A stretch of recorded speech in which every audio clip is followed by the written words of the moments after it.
తన కొడుకు కోసం ఎంత దురాలోచనైనా చెయ్యగలడు. తమ్ముడి కొడుకులు తన కొడుకులే. అయినా అన్నగారు, తమ్ముడు చనిపోయాడు, అన్నగారై ఆ బిడ్డల్ని రక్షించవలసినటువంటి వాడు ఎంత దుర్మార్గుడై ఆలోచిస్తున్నాడో చూడండి. మనసుకి నియంత్రణ లేకుండా ఉండాలి కానీ తన మీద తనకి అదుపు లేకుండా పోవాలి కానీ మనిషి ఎంతకైనా తెగించగలడు అని విదురుణ్ణి పిలిచి, ఇలా మాయాద్యూతంలో గెలవాలనుకుంటున్నారు, శకుని ఆడతాడు, నువ్వు వెళ్ళి పాండవుల్ని తీసుకురావాలని చెప్పాడు. విదురుడితో మాత్రం నిస్సందేహంగా చెప్పేస్తాడు, విదురుడితో మాట్లాడతాడు. మంత్రి కాబట్టి విదురుణ్ణి పిలిచి చెప్పాడు. విదురుడు అన్నాడు, ఇట్టి కార్యములకు నేనవశ్యంబు ఒడంబడంగనోప ఉక్కిమమున సుతులతోడ ఏల సుతులకు భేదంబు సేయ గడచితివి ఇతియు జట్టయనక. నీకు బుద్ధుందా? మాయాద్యూతానికి నేను వెళ్ళి తీసుకురానా పాండవుల్ని? పిల్లలకి చిచ్చు పెడతావా? పెద్దనాన్నవి నువ్వు ఉన్నావా? పాండుపుత్రులకి నీ పుత్రులకి సయోధ్య కుదిరేటట్టుగా చూడాలి, అందరూ అన్నదమ్ముల్లా బతికేటట్టు చూడాలి. కానీ ఏమి నీ పెద్దరికం కాల్సనా? ఏమిటి జూదం ఆడించడం ఏమిటి పిల్లలతోటి? నేను ఒక్కనాటికి ఒప్పుకోని జూదానికి. వలసి నీ పుత్రులెల్లా ఉండురులతోడ ఎట్లొడంబడియుందురు అట్లు చేయవలయం తమలోన జూదంబు వాదునగుట కలహ మూలంబ ఎట్టి శాంతులకునైనా. ఒకసారి జూదం ఆడడానికి అన్నదమ్ములే కూర్చున్నా మొట్టమొదట వాదన ప్రారంభం అవుతుంది. వాదన కలహం కింద మారుతుంది, కలహం యుద్ధం కింద మారుతుంది. జూదం అంటూ మొదలుపెట్టిన తరువాత అది ఎంత ప్రమాదానికి వెడుతుందో ఎవరూ చెప్పలేరు. ఎంతటి శాంతమూర్తులైన వారు కూర్చుని మొదలుపెట్టినా అది క్రీడాద్యూతమే అయినా చిట్ట చివరికి అత్యంత ప్రమాదకరమైనటువంటి స్థితిని కల్పిస్తుంది. అందుకు నా మాట విను, నేను అంగీకరించనన్నాడు. అది ధృతరాష్ట్రుని యొక్క నయవంచన అంటే అక్కడ ఉంది. వద్దురా అని చెప్తున్నాడు విదురుడు. ఏమీ ఎరగని వాళ్ళ ధృతరాష్ట్రుడు అన్నాడు, పుత్రులకేల భేదమగు భూనత ఏనును నీవు జాహ్నవీపుత్రుడు నుండగా అహితమున్ భయమున్ దొరకొన్నే నాకు నా పుత్రులకున్ ప్రసాదకృత బుద్ధులు వెల్పులుగాన దీనికిన్ మిత్రనిధి ఒడంబడుము మిన్నక సంశయమంద నీటికిన్. మహామంత్రి విదురుడు మంత్రి అని పిలవలేదు, మిత్రనిధి అన్నాడు. ఓ స్నేహితుడా అంటే చిన్న బాధ అర్థం చేసుకోనా, బలహీనత నీకు తెలుసు కదా అని దాని అర్థం ఎక్కువ వాదన పెట్టకు దీని మీద అని.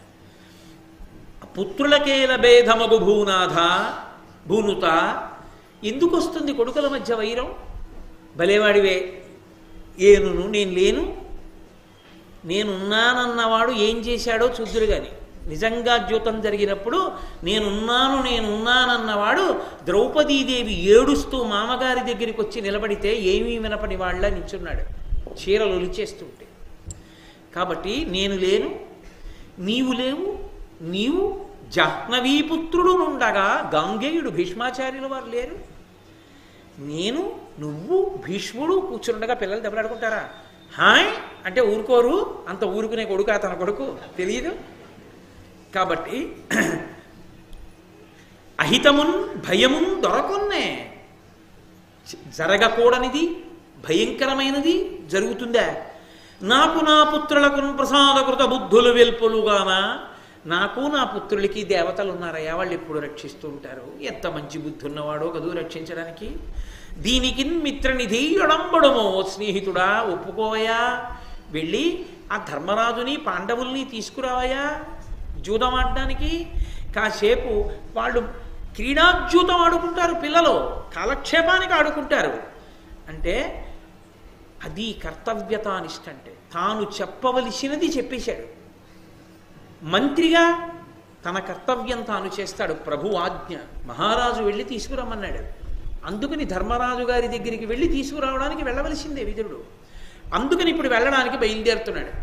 బయలుదేరుతూ ఎందుకైనా మంచిదని ఒక్కసారి భీష్మాచార్యుల వారి దగ్గరికి వెళ్ళాడు.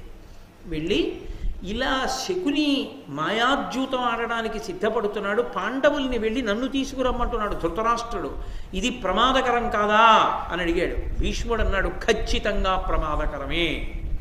ధృతరాష్ట్రుడిటువంటి నిర్ణయం చేసి ఉండకూడదు, నువ్వేం చెప్పావు? వద్దని చెప్పాను. ధృతరాష్ట్రుడు ఏం చెప్పాడు? వెళ్ళి తీసుకురమ్మని చెప్పాడు. నువ్వున్నావు, నేనున్నాను, తానున్నానని చెప్తున్నాడు పైగా.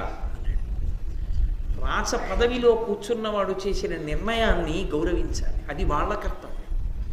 తన కంటి ముందు తాను పెంచిన వంశాన్ని తాను త్రుంచలేడు భీష్ముడు. అందుకని సరేనన్నాడు. బయలుదేరాడు విదురుడు. ఇక వెళ్ళి తీసుకురావాలి మానసికంగా సిద్ధపడుతున్నాడు. లోపల కడుపులో బెంగ ధృతరాష్ట్రుడికి. ఏమిటి బెంగ? ఇవాళ మాయాద్యూతం ఆడతారు, సామ్రాజ్య వైభవాన్ని లాగేస్తారు, బానే ఉంది. కానీ పాండవుల తేజస్సు ఏమవుతుంది? పాండవుల పరాక్రమం ఏమవుతుంది? లోకం ఏమంటుంది? వీళ్ళు ఎటు తిరిగి ఎటొచ్చి పాండవులు తిరగబడితే అస్తమానం ఆడతారా జూదం?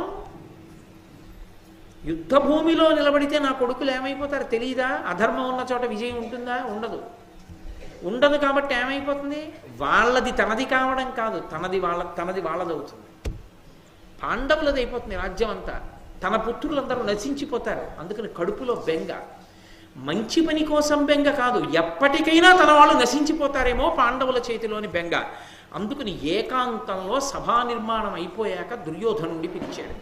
పిలిచి, జూదమిది ఏలా దీనను భేదము మీలోన పుట్టు పిలుచన యుష్మద్భేదనము చేసి ఎగ్గులు ఉత్పాదిల్లు ధరిత్రి ప్రజకు భయజననంబై. ఒరే దుర్యోధన, నీ చెప్పిన మాట వినరా? ఎందుకు వచ్చిన జూదంరా? ఈ జూదం వల్ల మీలో మీకు తగువులు వస్తాయిరా, ఆ తగువు వల్ల భేదభావాలు వస్తాయిరా, దానివల్ల యుద్ధం వస్తుందిరా, యుద్ధం వల్ల ప్రజలందరూ పాడైపోతారా అంటున్నాడు. నువ్వేరా పాడైపోయేది? మీ నూరుగురే చచ్చిపోతారా, నేను ఏడవాలంటే దరిద్రం వదిలిపోయింది. అది అండం. ప్రజలకు ఇబ్బంది వస్తుందిరా అంటాడంటే కొడుకుతో కఠినంగా చెప్పలేడు, కొడుకుతో గట్టిగా దబాయించి మాట్లాడలేడు. ఎందుకు చెయ్యవలా? చెయ్యి, ధర్మం అది, నీకేం తెలిసని మాట్లాడుతున్నావు, మాట్లాడకెక్కువ అనలేడు కొడుకుని. కొడుకు కోసం నీతి చెప్పడం మానేసి ప్రజలు చచ్చిపోతారు, అందుకు జూదం ఆడొద్దని చెప్పాడు. ఇమ్మహి నీవు పాండవులు ఎప్పటి ఎట్ల పరస్పరానురాగమున ఏలుచున్కి ఇది కార్యము పాండవలక్ష్మి నీకు అసహ్యం మననేలా వంచనన్ పరార్థ పరిగ్రహ బుద్ధి చేసి పాపమ్మగు పాపకారులకు బాయునవశ్యము అర్థధర్మములు. ఇక్కడ తేలేడు. పురే, ఎప్పట్లా నువ్వు పాండవులు కలిసి ఉండి ఎవరి సామ్రాజ్యం వాళ్ళు పాలించుకుంటే గొడవ వదిలిపోతుందిరా, ఈ భోగాలైనా దక్కుతాయిరా. పాండవ లక్ష్మి పట్ల నీకు ఎందుకంత అసూయ? వాళ్ళ కుండని ఏడుస్తావేమిట్రా? నీకున్నదానికి సంతోషించడం మానేసి. ఇప్పుడు నీకున్నది సంతోషిస్తే నీకు ఉన్న దాంట్లో పోతోందంటే పోకుండా చూడటం సాధ్యం. ఇంకోటి కుంది ఆడిది నీకు తెచ్చేయమంటే ఎలా సాధ్యం రా? వాళ్ళు పౌరుష పరాక్రమవంతులు, వాళ్ళు అది తీసుకొచ్చేయమంటారేంటి? తప్పు కదురా.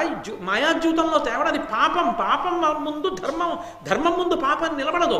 దానివల్ల చిట్ట చివరికి పాపకారులకు బాయు నవశ్యము అర్ధధర్మముల్. అర్థము ధర్మము రెండు పోతాయిరా మనకి. అందుకని నా మాట విను, వద్దు అటువంటి పని చేయకన్నాడు. అంటే దుర్యోధనుడు అన్నాడు, ఇమ్ముల ధర్మజుతో జూదమ్మాడగ కంపనాకు ధరణీశ్వర యజ్ఞం మదియ సమస్తైశ్వర్యమ్ముల వడయగనుపాయం అభిమత బుద్ధి. నాన్న మాయాద్యూతం అంటావేంటి నాన్న? మాట్లాడితే నా దృష్టిలో అదేమిటో తెలుసా? ధర్మరాజు గారి యొక్క సమస్త ఐశ్వర్యాన్ని నేను లాగేసుకోవడానికి అదొక యజ్ఞం. లోకంలో ఆ యజ్ఞం చేస్తే ఆ యజ్ఞము వలన సమస్త కామ్యములు ఈడేరతాయి. ఎందుకని అంటే వేదం ఒక మాట చెప్పింది, శ్రియమిచ్చేత్ హుతాశన. అగ్నిని ఆరాధిస్తే సమస్తమైన కోరికలు తీరుతాయి. అగ్నిముఖంగా దేవతలకు హవిస్సులు ఇస్తే అగ్ని ప్రీతి చెంది ఆ చిట్ట చివర పూర్ణాహుతి అయిపోయిన తర్వాత రక్ష పెడతారు. ఆ పూర్ణాహుతి అయిపోయిన తర్వాత ఆ అగ్నిహోత్రుని యొక్క అనుగ్రహం చేత సమస్తమైన ఐశ్వర్యములు కలుగుతాయి. నాన్న, నాకు యజ్ఞం ఏమిటో తెలుసా? మాయాద్యూతమే. ఆ యజ్ఞము వలన నేను పాండవ లక్ష్మిని పొందుతాను. అందుకని ఆడవలసింది. పెద్దలు హీనత పొందిరి తద్దియు హీనులు సమృద్ధిదనవిరి నియమం పెద్ది విధి యోగమునకో హృద్దర్పోన్నతులు చూచి ఎట్లు సహింతును సుహృద్దర్పోన్నతులు చూచి ఎట్లు సహింతును. అది విచిత్రం ఏమిట? పెద్దలు హీనత పొందిరి తద్దయు హీనులు సమృద్ధి తనవిరి నియమం పెద్ది విధియోగమునకు. బ్రహ్మగారికి బుర్ర లేదు నాన్న. పనికి మాలిన వాళ్ళకి ఐశ్వర్యమా? ఇంత గొప్పవాణ్ణి నాకు ఐశ్వర్యం తక్కువైపోవడమా? పాండురాజుది ఎక్కువడం వల్ల కదా నాది తక్కువైపోయింది. అసలు బ్రహ్మగారికి తలకాయ ఉందా? 4 తలకాయలు ఉన్నాయి కానీ అలా రాస్తాడా ధర్మరాజు నుదుటనా? నాన్న, నేను నీతో ఒక మాట చెప్తాను, అది ఆ ఇద్ది విధి వియోగమునకు అసుహృద్దర్పోన్నతులు చూచి ఎట్లు సహింతును, అది నాకు ఎట్టి పరిస్థితుల్లోనూ కూడా ఆమోదయోగ్యం కాదు. పాండవుల ఐశ్వర్యాన్ని నేను హరించవలసిందే. పరమసుఖోపాయంబున పర సంపద చేకొనంగబడునేమి నరేశ్వర, అంతకంటే మిక్కిలి పురుషార్థం బెద్దియుండు భూనాథులకున్. మీరిందుల కందురుజను దేరగనే ఉండితిని సభ చూడన్, దారుడినట్టి అపూర్వ సభారచనలు వినగా చూడబడ ఎవ్వరి చేతన్. నాన్న, అన్నిటికన్నా రాజు ఆలోచించేది ఏమిటంటే ఎంత సులభమైన ఎంత తేలికైన ఉపాయం చేత అవతల వారి యొక్క ఐశ్వర్యాన్ని మనం కబళించవచ్చని ఆలోచిస్తాడు. ఇంతకన్నా సులభమైన ఉపాయం ఏముంది నాన్న? ఓ యుద్ధమా, ఓ కత్తె, ఓ గద, ఏం కావాలి? అలా కూర్చుని పాచికలు విసిరితే చాలు, పాండవ లక్ష్మంతా నాదవుతుంది. నీకేముంది నాన్న? యజ్ఞం జరిగినంతసేపు ఉండి వెనక్కి వచ్చావు, నేను చూసొచ్చా మైసభ. ఎంత గొప్పగా ఉందో తెలుసా? అది అసలు అటువంటిది చూడలేదు, వినలేదు. కాబట్టి నాన్న, ఇది జరగవలసిందే ఈ సభ అంటే. వెంటనే శకుని లేచి దుర్యోధనుడితో అన్నాడు, నాగరథాశ్వ సన్నాహమునర్పక యొడ్డనంబులు తీర్పక ఉభయ సైన్య వీరుల కరముల వివిధాయుధంబుల అన్యోన్య సంఘట్టనారవంబులెసగంగ సంగ్రామమేర్పడ చేయక అక్షముల్ తొలిచి ఏ నశ్రమమున ప్రతిపక్ష తతుల సంపదలు జయించి నీకిచ్చెద వగవంగనేల ధర్మరాజు ప్రీతితోడ రావించి అతనితో కడగు జూదమాడ కౌరవేంద్ర ఒండు పాట పాండవోన్నతి వేల్పులకైన నపహరింప నలవి కాదు. ఇది కౌరవులకు పాండవుల యొక్క పౌరుష పరాక్రమాలు ఖచ్చితంగా తెలుసు అనడానికి తార్కాణం. శకుని అన్నాడు, నిజంగా యుద్ధంలో సైన్యాన్ని మొహరించక్కర్లేదు, ఏనుగులు ఘీంకరించక్కర్లేదు, గుర్రాలు అరవక్కర్లేదు, భటులు కత్తులతో యుద్ధాలు చెయ్యక్కర్లేదు. నేను నా పాచికలు ఇలా దొర్లిస్తాను అంతే, అటు రాజ్యం ఇటు వచ్చేస్తాను. ఎందుకంటావేమో, ఇలా కాకుండా అలా కూడా తెచ్చుకోవచ్చుగా అంటావేమో దుర్యోధన అంటే. మాట్లాడుతున్నది దుర్యోధనుడితో, చెప్తున్నది ధృతరాష్ట్రుడితో. అక్కడేగా ఉన్నాడు, మరి ధృతరాష్ట్రుడికే ఎందుకు చెప్పడు అంటే, శకునికి ధృతరాష్ట్రుడు అంటే భయం, అంత చొరవలేదు మాట్లాడ్డు బావగారితో. దుర్యోధనుడితో మాట్లాడి ఆ సమయానికి ఏది మాట్లాడాలో అది మాట్లాడి ధృతరాష్ట్రుడికి మార్గం లేని స్థితిని కల్పిస్తాడు, దుర్యోధనుడిలో అగ్ని పెంచుతాడు.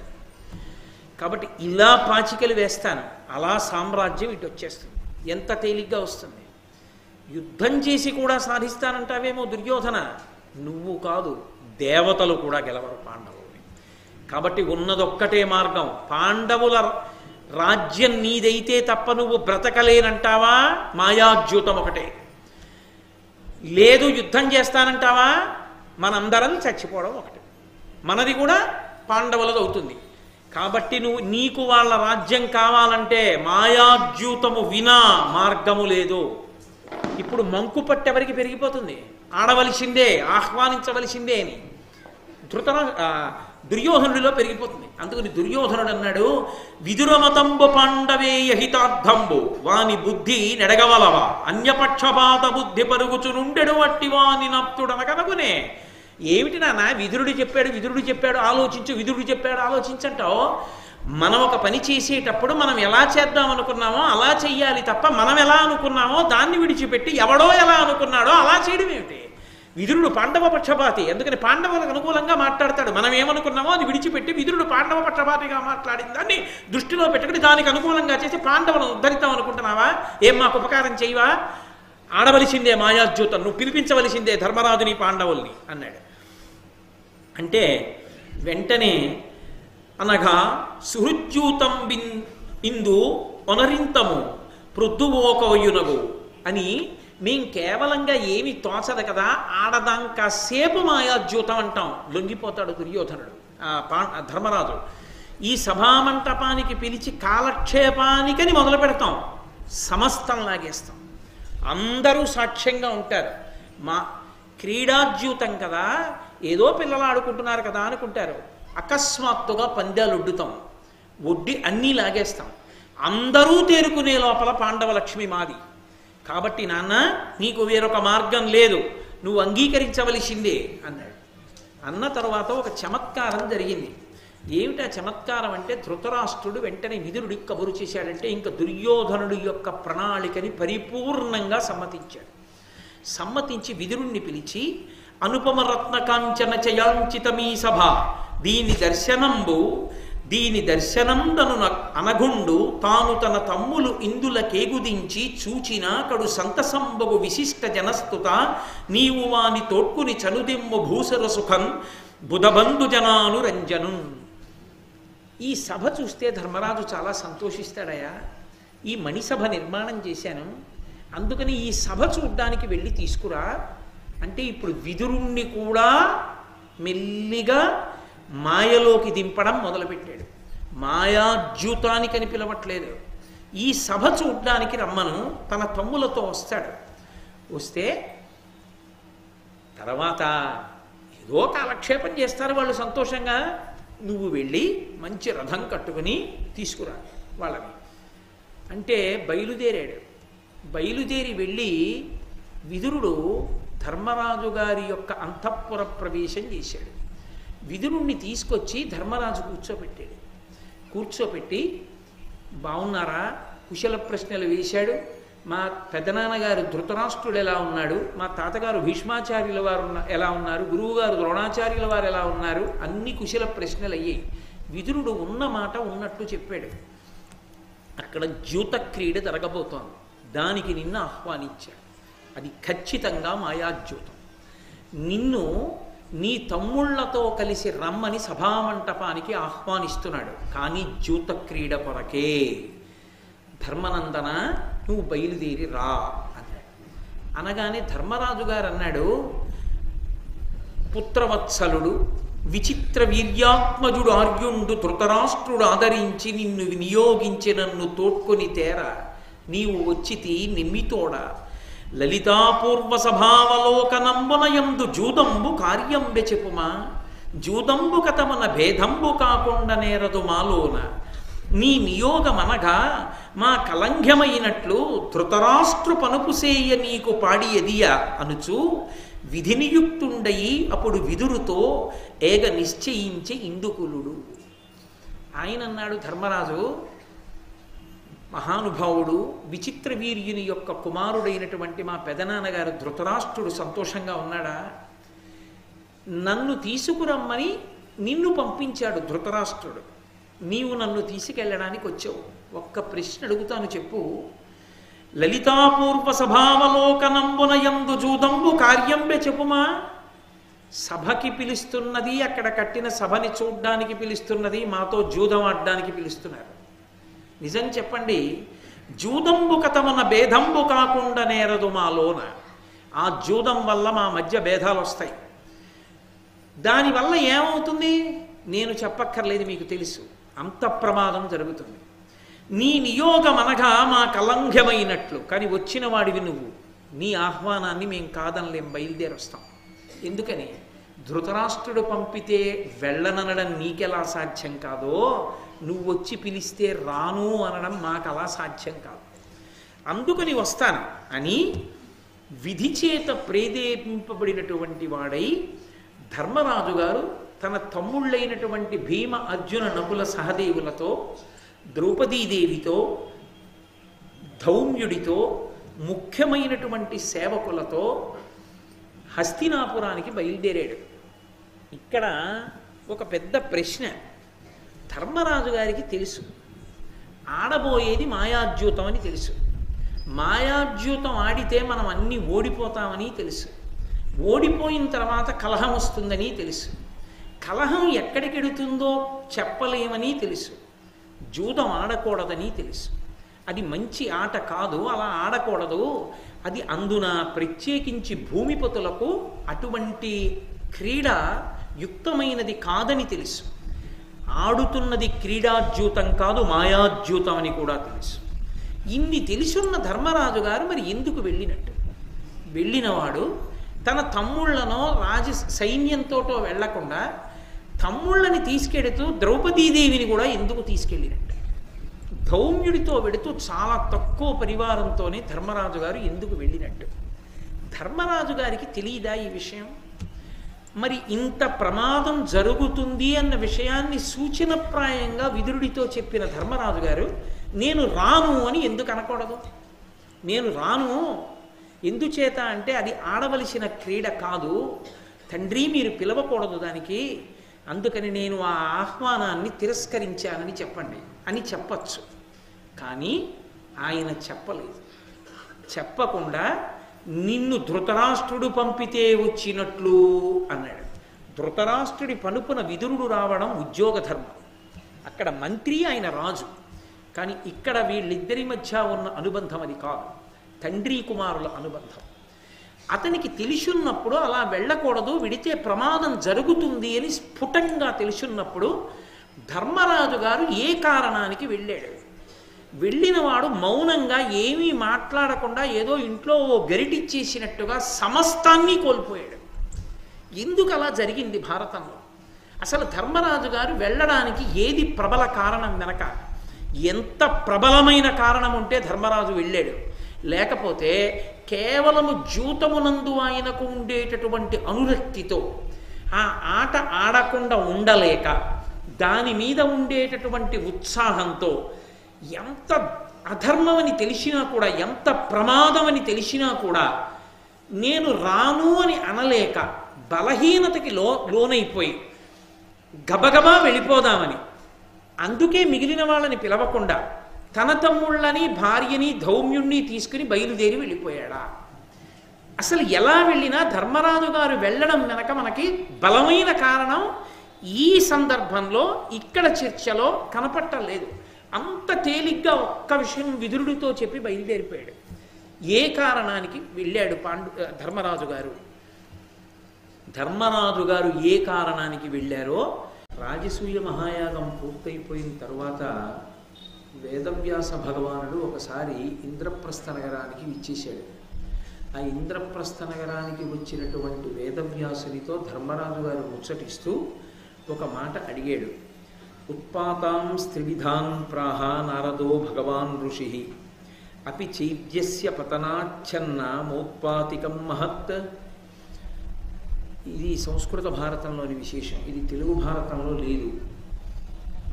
వ్యాసుల వారితో మాట్లాడుతూ ధర్మరాజు గారు అంటాడు, నేను రాజసూయ మహాయాగాన్ని సంకల్పం చెయ్యడానికి కారణం మా నాన్నగారు యమసభ నుండి ఇంద్రసభకి వెళ్ళాలి అన్న కోరికతో చేశాను. కానీ ఆ రాజసూయ మహాయాగం చెయ్యమని నాకు చెప్పినవాడు నారద మహర్షి. అదే మహర్షి నేను రాజసూయ మహాయాగాన్ని ప్రారంభం చేద్దామనుకుంటున్నప్పుడు నాతో ఒక విషయాన్ని కూడా ఆయన చెప్పాడు. దాని వలన మీ నాన్నగారు ఉన్నత గతులు పొందుతాడు, ఇంద్రసభకి వెడతాడు, అంతవరకు మంచిదే. కానీ నీవు ఆ యాగాన్ని సంకల్పం చేసి ప్రారంభించడం మొదలు పెట్టగానే బ్రహ్మరాక్షసులు ఆ యాగాన్ని పాడు చేయడానికి ప్రయత్నం చేస్తారు. 2, ఒకవేళ ఆ యాగం ఏ విధమైనటువంటి విఘ్నం లేకుండా పూర్తయితే, అలా పూర్తయినటువంటి కారణం చేత విశేషమైనటువంటి జనక్షయం చేయగలిగినటువంటి మహాయుద్ధం సంభవిస్తుంది అని నాతో చెప్పాడు. నేను ఈ మహాయాగం చేశాను, కానీ నాకు మనసులో కొంచెం బెదురుగా ఉంది. దీని వలన ఉత్పాతములు సంభవిస్తాయి, మహాయుద్ధం సంభవిస్తుందని నేను భయపడుతున్నాను. నేను యాగం చేశాను కాబట్టి అటువంటి మహాయుద్ధం జరిగితే ఆ యుద్ధానికి జనక్షయానికి నేనే కారకుణ్ణి కూడా అవుతాను. అలాగని భయపడి మానేయడానికి ఒక కొడుకుగా నా కర్తవ్యం నాకుంది, తండ్రిని ఉన్నత గతులకు పంపించాలి. పైగా ధౌమ్యాది పురోహితులు ఒక మాట అన్నారు, నువ్వు ఆ యాగాన్ని చేసిన కారణం చేత ప్రజలకు ఉన్న దోషములు తొలగిపోతాయన్నారు. కాబట్టి నేను ఆ యాగం చేశాను. కానీ నారద మహర్షి చెప్పినటువంటి మాట యొక్క ఫలితం నాకు ఆ యాగ పరిసమాప్తి ఎందే కనపడింది. ఆ సమయంలో శిశుపాలుని యొక్క వధ జరిగింది సభలో. అగ్రపూజ నేను కృష్ణుడికి చేశాను. నా మనసులో శిశుపాల వధ జరగాలనేటటువంటి ఉద్దేశ్యం లేదు. నాకు ఆ ఉద్దేశ్యం లేకపోయినా కృష్ణ భగవానుడికి అగ్రపూజ జరుగుతున్నటువంటి సమయంలో అనుషంగికంగా అనుకోని విధంగా శిశుపాల వధ జరిగిపోయింది. అక్కడతో అయిపోయింది ఆ ఉత్పాతం. ఇక దానికన్నా ఇంకా పెద్ద గొడవలు ఏమైనా అవుతాయా? ఇంకా పెద్ద యుద్ధం ఏమైనా జరుగుతుందా, ఇంకా జనక్షయం జరుగుతుందా, ఇక్కడతో అయిపోయిందా అని అడిగాడు వ్యాసుడిని. అడిగితే వ్యాస భగవానుడు అన్నాడు, త్రయోదశ సమారాజ ఉత్పాతానాం ఫలం మహత్ సర్వక్షత్ర వినాశాయ భవిష్యతి విశాంపతి త్వామేకం కారణం కృత్వా కాలేన భరతర్షభ సమేతం పార్థివం క్షత్రం క్షయం యాస్యతి భారత దుర్యోధనాపరాధేన భీమార్జున బలీన చ స్వప్నే ద్రక్ష్యసి రాజేంద్రాక్షపాంతి త్వం వృషధ్వజం అప్రమత్త స్థితో దాంతః పృథివీం పరిపాలయ. ఆయన అన్నాడు, 13 సంవత్సరముల పాటు ఈ రాజసూయ మహాయాగం చేసినటువంటి ఫలితం ఉంటుంది.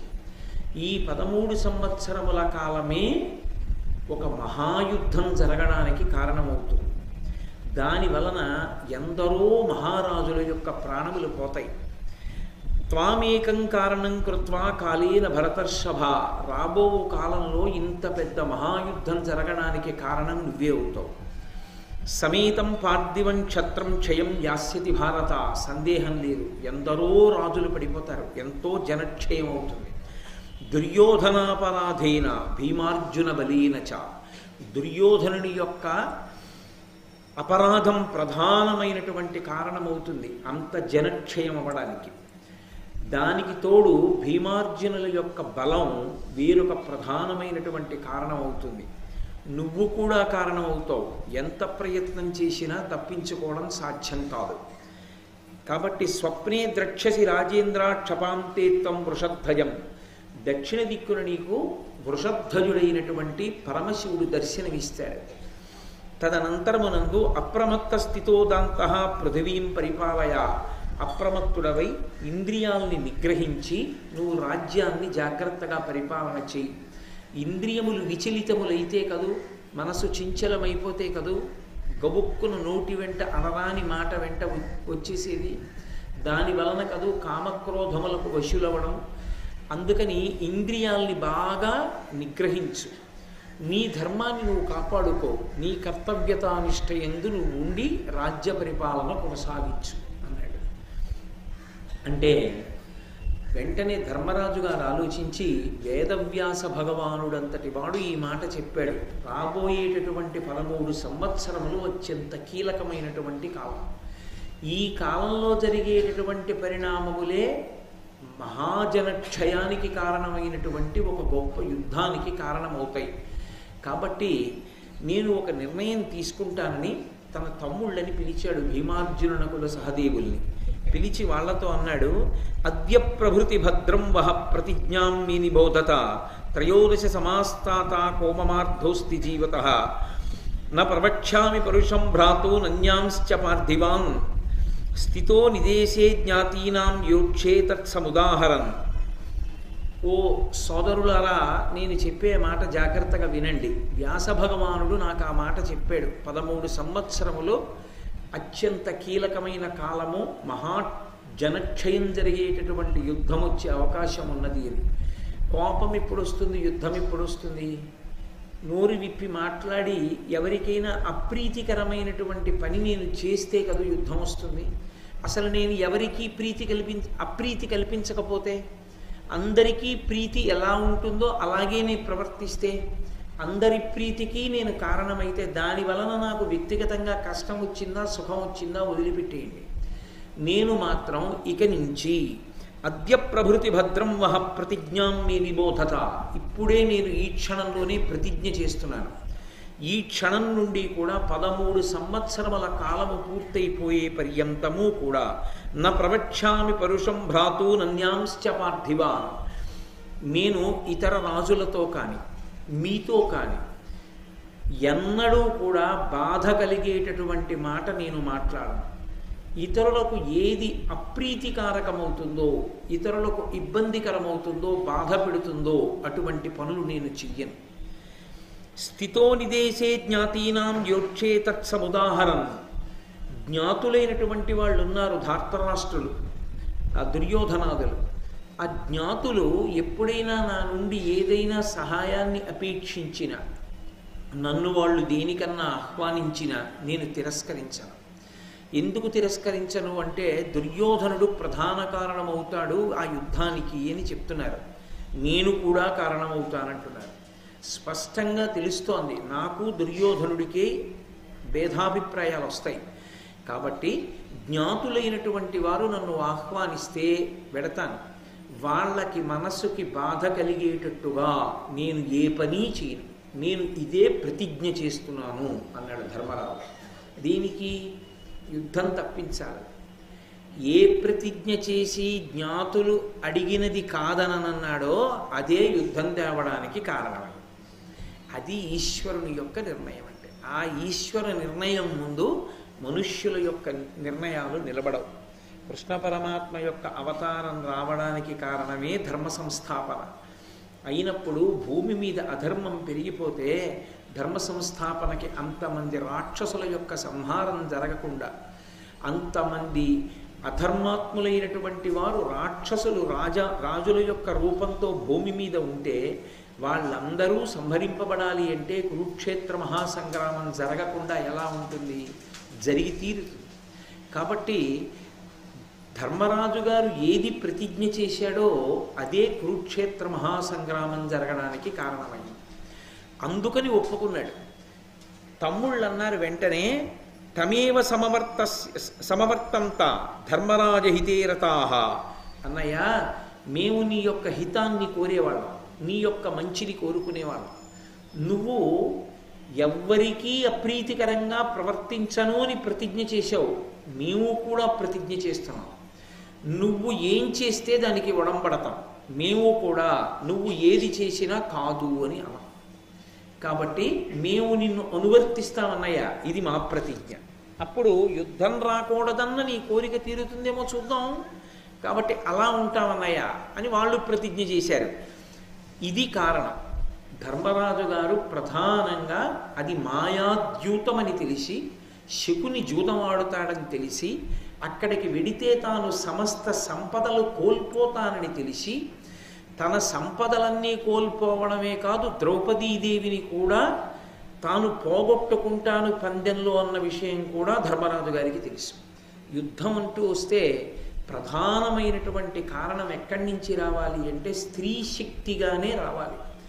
శక్తి స్వరూపిణి అయి అయోనిజగా వచ్చినటువంటి ద్రౌపదీదేవి దీనికి కారణం అవుతుంది అని తెలుసు. వ్యాస భగవానుడు చెప్పిన మాటలని పురస్కరించుకొని ధర్మరాజు గారు లెక్క పెట్టుకున్నాడు. అందుకే తక్కువ పరివారంతో ధౌమ్యుణ్ణి తీసుకుని, తమ్ముళ్ళని తీసుకుని, ద్రౌపదీదేవిని తీసుకుని తెలిసి తెలిసి హస్తినాపురానికి వెళ్ళాడు.